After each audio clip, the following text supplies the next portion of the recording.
आइए आपके सामने हमारा प्रयास। हेलो एवरीवन, करंट अफेयर्स आज का स्टार्ट करते हैं। सफ़र भी और पढ़ाई भी दोनों जारी रहेगी। अभी ब्रिटेन के अंदर नए राजा और रानी आने वाले हैं। अभी चार्ल्स तृतीय को 6 मई को ही चार्ल्स तृतीय को गद्दी दी जाएगी, क्योंकि एलिजाबेथ का डेथ हो गया था। तो उसके बाद लगभग 70 साल के बाद, 7 दशक के बाद ये मौका आया। लंबे समय तक एलिजाबेथ रही ना, तो यहाँ पे चार्ल्स तृतीय और उनकी पत्नी कैथरीन, उनके लिए जो चेयर है पुराना वाला, वो सजाया जा रहा है, यानी उसको रिनोवेट किया जा रहा है।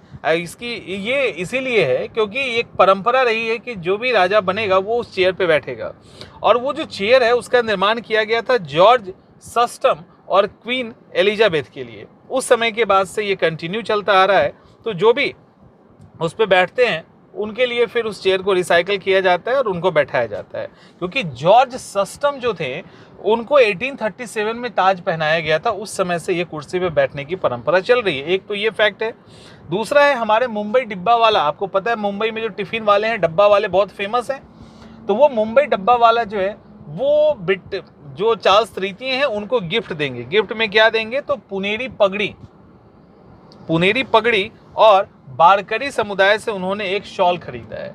तो पुनेरी पगड़ी और शॉल उनको दिया जाएगा। अब आपके मन में ये सवाल होना चाहिए कि पुनेरी पगड़ी क्या है। पुनेरी पगड़ी एक्चुअली महाराष्ट्र की शान है। पुनेरी पगड़ी जो है वो महाराष्ट्र के अंदर पहनने वाला एक, आपके भी इमेज जा रहा होगा, वो पहनने की एक परंपरा रही है। और पहले इसकी स्टार्टिंग किया है महादेव गोविंद रानाडे।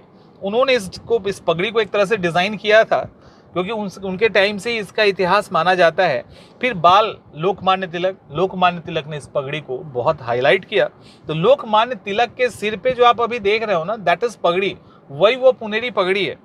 तो वो पुनेरी पगड़ी इन्होंने दान किया है, उन्होंने गिफ्ट दिया है, और इसके साथ साथ बरकरी समुदाय से एक शॉल खरीद के दिया।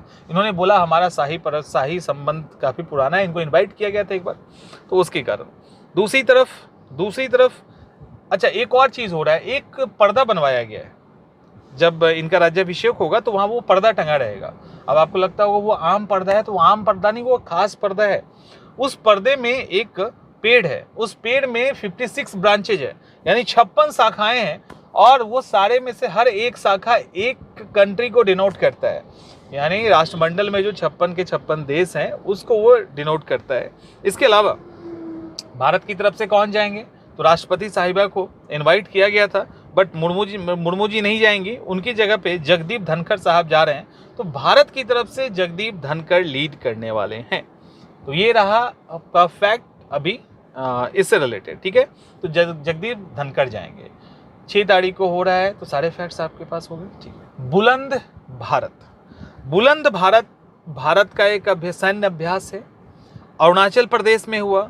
अरुणाचल प्रदेश के कामेंग और तवांग जिलों में ये किया गया है। वहाँ की जो लोकल अथॉरिटी है, केंद्रीय सशस्त्र सीआरपीएफ के जो जवान हैं, वो एक विशेष स्पेशल फोर्सेस है, उन सब के बीच में, एयरफोर्स भी था, उन सब के बीच में ये काम किया गया। उसके अंदर आर्टिलरी यानी तोपखाना भी हमारा था, इन्फेंट्री भी हमारा था। ये सब ये हुआ, और कहाँ हुआ है? एलएसी के पास।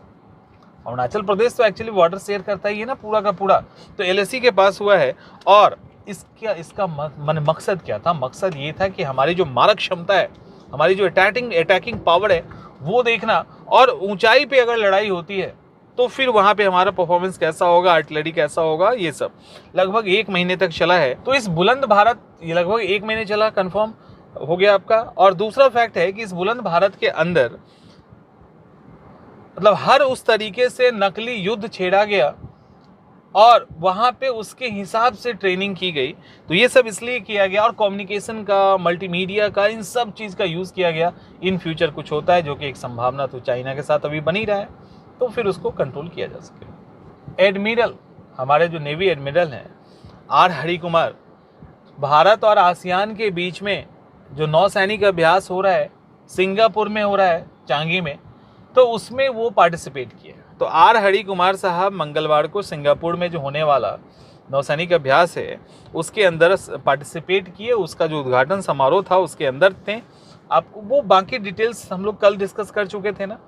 बाकी डिटेल सारा डिस्कस हो गया है कि हमारा INS सतपुड़ा पहुंचा है, हमारा INS दिल्ली पहुंचा है और वो वहाँ पे पार्टिसिपेट करेंगे। दक्षिण चीन सागर के अंदर भी उसका सी फेज ऑर्गेनाइज किया जाएगा। तो ये सारे फैक्ट हैं। 7 से 8 मई तक ये चलेगा। चाइना को इस पे आपत्ति है। तो ये सारे फैक्ट्स हम लोग ऑलरेडी कल डिस्कस कर चुके हैं। डिटेल जाना है तो वहाँ पे आप जाके देख सकते हैं। मतलब बाघों की तस्करी किस किस लेवल पे हो रहा है इसका अंदाज़ा, मतलब आपने पहले सुना होगा कि बाघ के खाल का तस्करी हो रहा है, उसके ऑर्गन का तस्करी हो रहा है, अलग अलग चीज़ें। बाघ के मूंछों का भी तस्करी हो रहा है। और महाराष्ट्र में अभी भंडारा वाले इलाके में उस जिले की पुलिस ने एक गिरोह को पकड़ा है और उसके पास से 17 सेट बाघ के मूंछों के लिए गए, 17 टोटल। ठीक है, तो ऐसे करके एक बड़ा तस्कर गिरोह है जो बाघ के मूंछों की भी स्मगलिंग कर रहा है।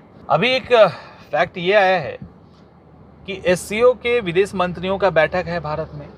वो जो बैठक है भारत में, उसमें चीन के भी विदेश मंत्री आ रहे हैं। चीन के विदेश मंत्री किन गैंग हैं, वो यहाँ आएंगे और उसके बाद यहाँ से सीधे उड़ के चले जाएंगे पाकिस्तान। वो उनकी पहली एज ए विदेश मंत्री उनकी पहली ऑफिशियल यात्रा होगी इस बार की। वो पाकिस्तान जाएंगे। पाकिस्तान में वहाँ पाकिस्तान, अफगानिस्तान और जो चीन के विदेश मंत्री हैं इनके बीच में मीटिंग होने वाली है। अफगानी जो विदेश मंत्री हैं जिनका नाम है आमिर खान मुत्की। आमिर खान मुत्की को एक्चुअली यूनाइटेड नेशन के जो सुरक्षा परिषद था इसने ट्रैवल करने से बैन लगा दिया था। लंबे समय तक प्रतिबंध था, इनकी संपत्ति जब्त कर ली गई थी, हथियार जब्त कर लिए गए थे, ये सब हुआ था। लेकिन अब तो तालिबान का शासक है और वो सत्ता में है। तो जब तालिबान का शासक है और वो सत्ता में है तो फिर उसके बाद अब सुरक्षा परिषद ने क्या किया है, या मुत्की को अब करेंगे क्या? किसी देश के वो विदेश मंत्री हैं तो उनको क्या कर सकते हैं वो। तो उन्होंने क्या किया, उन्होंने बहुत ज़रूरी होने पे, यानी बहुत अत्यावश्यक होने पे, शांति के लिए, सुरक्षा के लिए उन्होंने इसके पहले उज्बेकिस्तान की यात्रा की अनुमति दी थी, अब पाकिस्तान की भी देंगे। तो ये चलता ही रहेगा। अभी आपको पता है कि जो अमेरिकी सेना है वो पीछे हट चुकी है, तालिबान का सत्ता आ चुका है। 2021 में ही तालिबान ने पूरा अफगानिस्तान पे कब्जा कर लिया है। तो धीरे धीरे करके एक्सेप्टेंस तो बढ़ाना ही पड़ेगा, उपाय तो है नहीं दूसरा। भारत के धार्मिक स्थिति पे एक ईयरली रिपोर्ट जारी की गई है। USCIRF, इसका फुल फॉर्म है US commission 6 sanction on Indian agency over violation of religious freedom. तो भारत की स्वतंत्रता पे वार्षिक रिपोर्ट जारी की गई है। यूएन कमीशन, अमेरिका के संघीय आयोग ने भारत की सरकारी एजेंसी पे रिलीजियस फ्रीडम के को लेकर एक गंभीर आरोप लगाते हुए एक रिपोर्ट जारी किया है। इस रिपोर्ट के अकॉर्डिंग जो हमारी एजेंसी है वो धार्मिक रूप से कहीं ना कहीं पक्षपात करते हुए काम कर रही है, ये वहाँ पे लगाया गया। और इन्होंने ये भी कहा है कि धार्मिक स्वतंत्रता में भारत को विशेष चिंता वाले राज्य के अंदर डाला गया है जहाँ पे रिलीजियस फ्रीडम ना के बराबर है। और इसके साथ साथ कुछ और भी चीज़ें हैं, जैसे राष्ट्र, राज्य या स्थानीय रूप से धार्मिक भेदभावपूर्ण नीतियां अपनाई जा रही है। जो रिलीजियसली इस तरह की नीतियां हैं वो किसी खास कम्युनिटी जैसे ईसाई, मुसलमान, सिख, दलित और आदिवासियों के लिए नुकसानदेह है, बाकी हिंदुओं के लिए नहीं है। तो इन लोगों के लिए नुकसानदेह, यानी सरकार का जो ये अप्रोच है वो एक तरह से नॉन हिंदू जो खास करके हैं या नॉन फॉरवर्ड कह सकते हो, जिसमें दलित आएंगे, आदिवासी आएंगे, उनके लिए है। ठीक है, यानी उनको इससे दिक्कत हो रही है, उनके संपत्ति को नुकसान पहुंच रहा है, उनको उत्पीड़ित किया जा रहा है टाइप की चीज़ें। और इसके अंदर एक और चीज़ मेंशन है, वो है बुलडोजर से घर गिरा देना। जो बुलडोजर से घर गिराया जा रहा है इसको लेकर भी उसके अंदर ये बात कही गई है। सरकार ने, जो कि भारत की सरकार है, उन्होंने बिल्कुल इसको डिनाई किया है। भारत ने सख्त टिप्पणी की है इस पर। लेकिन आपको क्या याद रखना है, एज ए स्टूडेंट आपको याद रखना है, USCIRF की रिपोर्ट आई है। ठीक है, USCIRF की रिपोर्ट है, फुल फॉर्म याद रखिएगा, US commission 6 sanctions on Indian agency over violation of religious freedom. सवाल इसके फुल फॉर्म से भी आ सकता है और इतना काफ़ी है। इनियोचोस 2023 एक सैन्य अभ्यास है और भारतीय वायुसेना का 4 सुखोई 30 MKI ये लड़ाकू विमान वहाँ पे पहुँचे हैं। इसके अलावा फ्रांस में भी चल रहा है एक्स ओरियन, उसमें हमारा राफेल पहुँचा है। भारत के बाहर इंटरनेशनल लेवल पे कोई अभ्यास में राफेल का पहुँचना पहली बार है, तो इसलिए इम्पॉर्टेंट है। तो फ्रांस में चल रहे एक्स ओरियन में इंडियन एयरफोर्स का राफेल विमान भी पहुंचा है।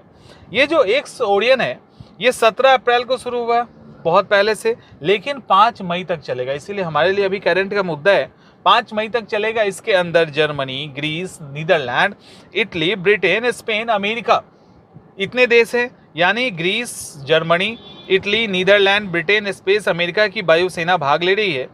भारत को छोड़ दिया जाए तो ये सारे नाटो के मेंबर हैं। तो सोचिए भारत इन लोगों के साथ कर रहा है, तो ये एक बड़ी बात है। तो इससे रिलेटेड, अभ्यास से रिलेटेड इंपॉर्टेंट फैक्ट। अब सूडान अभी हुआ है क्या, भारत ने सूडान में जो अस्थायी रूप से अपना दूतावास है उसको खार्तूम से पोर्ट सूडान में शिफ्ट कर दिया है। यानी जो भारत का दूतावास था खार्तूम में, उसको उन्होंने शिफ्ट करके पोर्ट सूडान में कर दिया है। अभी आपको पता है भारत ऑपरेशन कावेरी चला रहा है, लगातार वहां से अपने लोगों को निकाल रहा है। स्थिति काफी खराब है। ये अलग बात है कि पहले से सीज फायर की स्थिति हो गई है, लेकिन तब भी अभी पोर्ट सूडान में अभी अपने दूतावास को अस्थायी रूप से इन्होंने शिफ्ट कर दिया है। श्रीलंका का हम्बनटोटा बंदरगाह, अब कहोगे कि इसमें नया फैक्ट क्या है। नया फैक्ट ये है कि हम्बनटोटा बंदरगाह जो उसका था उसको सफेद हाथी का दर्जा दे दिया गया। बहुत लोगों का ये कहना है कि इसी बंदरगाह के कारण, मतलब एक तो चीन ने जाल में फंसा लिया कर्ज के श्रीलंका को, और दूसरा श्रीलंका इसके लिए अलग अलग सोर्स पे चला गया, और आर्थिक संकट का एक बड़ा कारण ये भी है। लेकिन श्रीलंका सरकार ने फिर से क्या किया, दोबारा से इसको बनाने की बात की। ये हम्बनटोटा बंदरगाह इलाके में एक बड़ा लॉजिस्टिक कॉम्प्लेक्स बनेगा। और अभी हुआ क्या, चाइना ने यहाँ जो इन्वेस्टमेंट वो कर रहे थे उस बजट को बढ़ा दिया, और टोटल इन्वेस्टमेंट इनका जो श्रीलंका में हो रहा है वो $2 बिलियन का हो रहा है। और ये जो हम्बनटोटा बंदरगाह के पास जो लॉजिस्टिक कॉम्प्लेक्स बनना है, इसका ठेका उन्होंने फिर से चीन को दे दिया। इसको लेकर वहाँ के भी कई लोग जो है ना वो हक्के बक्के रह गए कि दोबारा से वही गलती फिर कैसे कर रहा है श्रीलंका। और इसके लिए चीन की कंपनी चाइना मर्चेंट ग्रुप को शामिल कर लिया गया है, मैंने उसी को दिया गया है। ये अब अभी तक का जो इन्वेस्टमेंट हो रहा है उसका सबसे बड़ा इन्वेस्टमेंट है। इतना ही नहीं, इसके साथ साथ क्या हो रहा है कि ये जो लॉजिस्टिक जिस 2025 तक बनने की बात है, 25 तक जब बन जाएगा तो ये एशिया का सबसे बड़ा लॉजिस्टिक कॉम्प्लेक्स होगा। और चाइना को 99 साल के लीज पर दिया जाएगा। एक तो वैसे ही अमेरिकन रिपोर्ट के अकॉर्डिंग ये है कि चाइना विकासशील देशों को पैसे दे देकर कर्ज के जाल में फंसाता जा रहा है। और इसके अलावा इंडिया के लिए चाइना वैसे ही समस्या है। तो ये सिरदर्द फिर से बन गया है, क्योंकि हम्बनटोटा जब बन जाएगा तो फिर 99 साल के लिए चाइना के अंदर रहेगा, यानी चाइना का वहाँ पे दबदबा बना रहेगा। तो ये फैक्ट है, और इसको लेकर काफ़ी क्रिटिसिज्म हो रहा है कि फिर से गलती की जा रही है इसको लेकर, सफ़ेद हाथी को लेकर। तो ये आज के इंपॉर्टेंट फैक्ट्स थे करंट अफेयर्स के।